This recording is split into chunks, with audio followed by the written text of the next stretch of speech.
नमस्कार, मैं अशोक कुमार पांडे और स्वागत है आपका टीसीएच पर। सोनम वांगचुक के नाम से आप सब लोग अब खूब परिचित हो चुके हैं।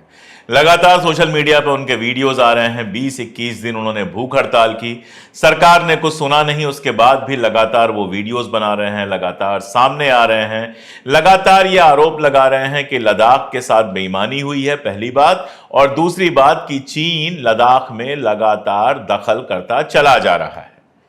अब यह अलग बात है कि सरकार खामोश बैठी हुई है, उस पर कोई जवाब नहीं दे रही है, किसी तरह का कोई बयान नहीं आया है। लेकिन कल एक वीडियो जारी करके सोनम वांगचुक ने एक बहुत बड़ा आरोप लगाया है।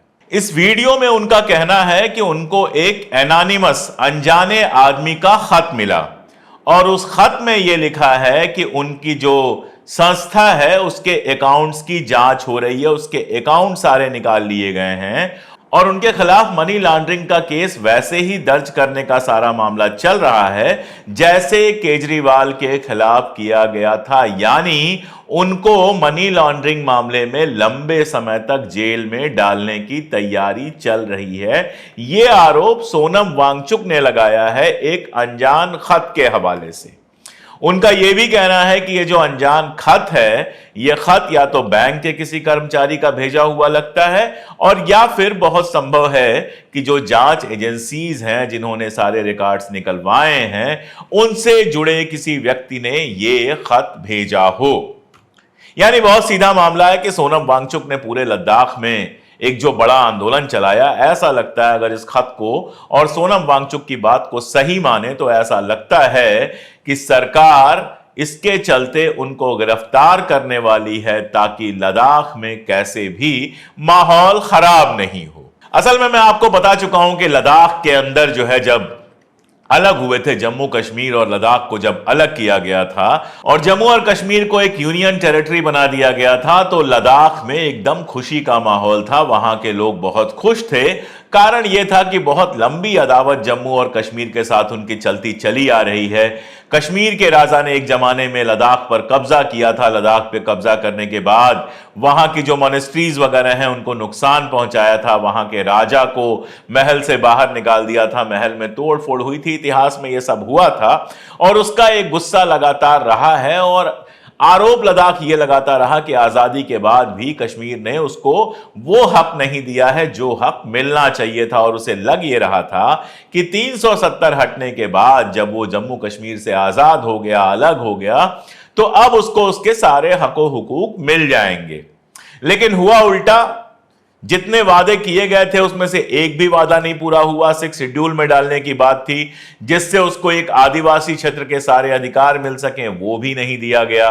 बात थी कि वहां से कम 2 एमपी होंगे, वो भी नहीं दिया गया।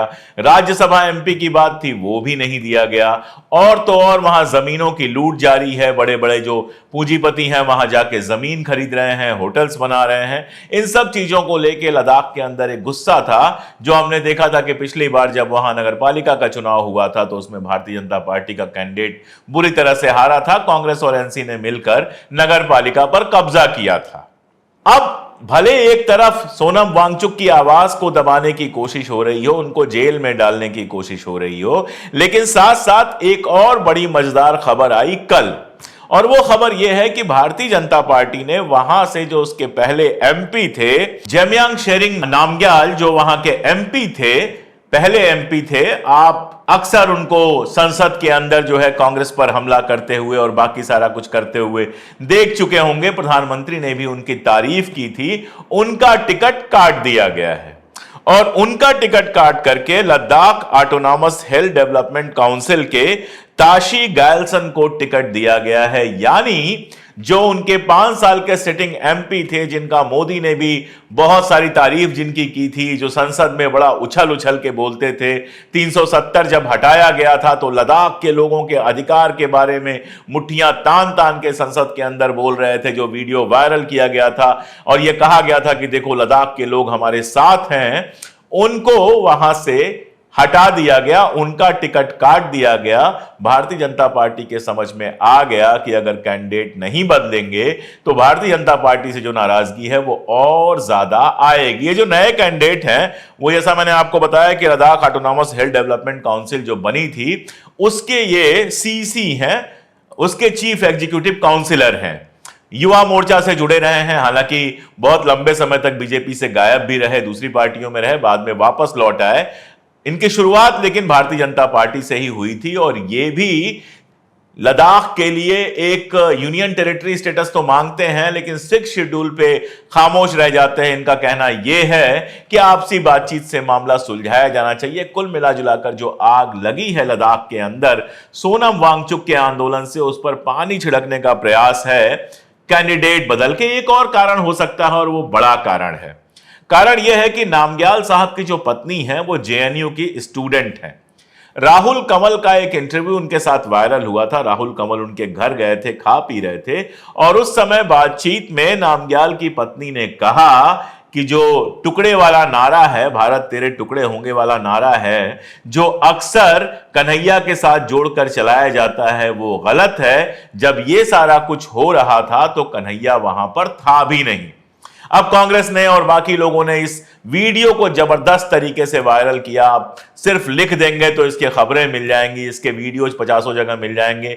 तमाम यूट्यूब चैनल पे इसको अपलोड किया गया और आज भी जब सवाल उठता है कन्हैया पे तो लोग ला के रख देते हैं कि देखो, भारतीय जनता पार्टी का जो एमपी है उसकी पत्नी जेएनयू की स्टूडेंट थी और वो खुलेआम सरेआम साफ साफ कह रही है कि कन्हैया तो वहां पर था ही नहीं। कन्हैया को अब दिया गया है टिकट उत्तर पूर्वी दिल्ली से और जो ही ये टिकट मिला त्यों ही मनोज तिवारी जो उनके प्रतिद्वंदी हैं और बाकी सारे लोगों ने फिर से इस तरह की चीजें फैलाना शुरू कर दिया।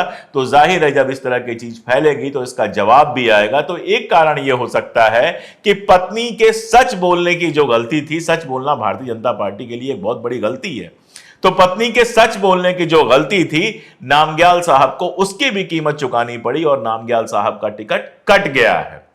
असल में इधर लगातार ऐसी चीजें हो रही हैं जिससे भाजपा लगातार बैकफुट पर जा रही है। आप देखिए, प्रधानमंत्री जी ने मंगलसूत्र का बयान दिया। उन्होंने कहा कि कांग्रेस जो है वो हमारी माताओं बहनों का मंगलसूत्र जो है वो उस पर निगाह बना के रखी हुई है। यह अलग बात है कि पिछले दिनों जिस तरह से खबरें आई हैं उन खबरों में तो यह लगा कि मोदी जी की निगाहें ही, मोदी जी की अपनी निगाहें बैंकों के अंदर रखे हुए उस सोने पर है। बैंकों के लॉकरों की कीमत बहुत बढ़ा दी गई जिससे लोगों ने सोना निकाल लिया और इस तरह की खबरें आई। लेकिन अभी ये सब चल ही रहा था। मैंने उसी दिन, जिस दिन उन्होंने कहा था 21 तारीख को, उसी दिन देर रात को, इसीलिए ट्वीट पे आपको 22 की डेट दिखाई देगी, लेकिन देर रात को मैंने 12 बजे के बाद ये अपडेट किया था कि प्रधानमंत्री जी किस सोने की बात कर रहे हैं। इंदिरा गांधी ने 1962 के वार में अपना सोना दान किया था, जो उनके गहने थे। अपील हुई थी, तब भारत नया नया आजाद हुआ था, इतना पैसा नहीं था, तो अपील हुई थी और उस अपील के बाद इंदिरा गांधी ने अपना सोना वहां पर दान किया था। अब ये पोस्ट भी अपने आप में वायरल हुई, 5000 से ज्यादा रिट्वीट हुए। लेकिन कल जिस तरह से प्रियंका गांधी ने जवाब दिया, प्रियंका गांधी ने मंच से कहा कि किस मंगलसूत्र की बात आप करते हैं, मेरी मां का मंगलसूत्र इस देश के लिए शहीद हुआ है, इस देश के लिए बलिदान हुआ है। वो अपने पिता राजीव गांधी की बात कर रही थी और साथ में उन्होंने ये भी जोड़ा कि इंदिरा गांधी ने अपना सोना, अपने शरीर का जेवर जो है वो भारत के लिए दान दिया था। जाहिर है कि प्रियंका गांधी का ये जो बयान था कल वायरल हुआ, बैकफुट पे चला गया और हालत यह है कि आज एक वीडियो आया है जिसमें दिल्ली के जो भाजपा के अल्पसंख्यक मोर्चा के अध्यक्ष हैं वो ये कह रहे हैं कि प्रधानमंत्री को ऐसे वाहियात बयान नहीं देना चाहिए। अब वाहियात बात तो ये भी है कि आप भारतीय जनता पार्टी में रहकर ये उम्मीद करते हैं कि मुसलमानों के खिलाफ बात नहीं होगी। आप शायद न इतिहास जानते हैं न वर्तमान जानते हैं। भारतीय जनता पार्टी और आरएसएस की राजनीति ही इस बात से चलती है कि मुसलमानों का, अल्पसंख्यकों का लगातार विरोध किया जाए। अगर वो ऐसा नहीं करेंगे तो उनको वोट कहां से मिलेगा। तो वाहियात बात प्रधानमंत्री नहीं कर रहे हैं, वो तो वही कर रहे हैं जो हमेशा से करते रहे हैं। वाहियात काम आप कर रहे हैं, अपने कौम और देश दोनों को धोखा दे रहे हैं कि आप जाकर भारतीय जनता पार्टी के अल्पसंख्यक मोर्चे में शामिल होकर मुसलमानों से बीजेपी को वोट देने को कह रहे हैं। खैर, तो ये चुनाव बड़े रोचक दौर में चल गया है। लद्दाख से लेके और साउथ तक इतनी हलचलें हैं। सेकेंड राउंड के पहले जिस तरह का बयान मोदी जी का आया, जिस तरह की लगातार उनके भाषण आ रहे हैं, उनसे साफ लग रहा है कि फर्स्ट राउंड में बीजेपी को वैसी सफलता नहीं मिली है जैसी सफलता चाहिए थी, जिसके चलते कहा गया कि माहौल को थोड़ा गरमाया जाए। मैंने भी एक ट्वीट किया था, कई सारे लोगों ने यह कहा माहौल को गरमाया जाए। उसके बाद माहौल गरमाने के लिए इस तरह का भाषण दिया गया। इस तरह का भाषण जब आता है तो जबरदस्त सोशल मीडिया पे इसका रिएक्शन होता है। उसके बाद प्रियंका गांधी सब समराइज करके जिस तरह का भाषण देती हैं वो वायरल होता है। यहां लद्दाख में हालत यह है कि सोनम वांगचुक उस चिट्ठी के बाद डरने की जगह पर सीधे अपना वीडियो लेकर सामने आते हैं, अपना एमपी बदलना पड़ता है।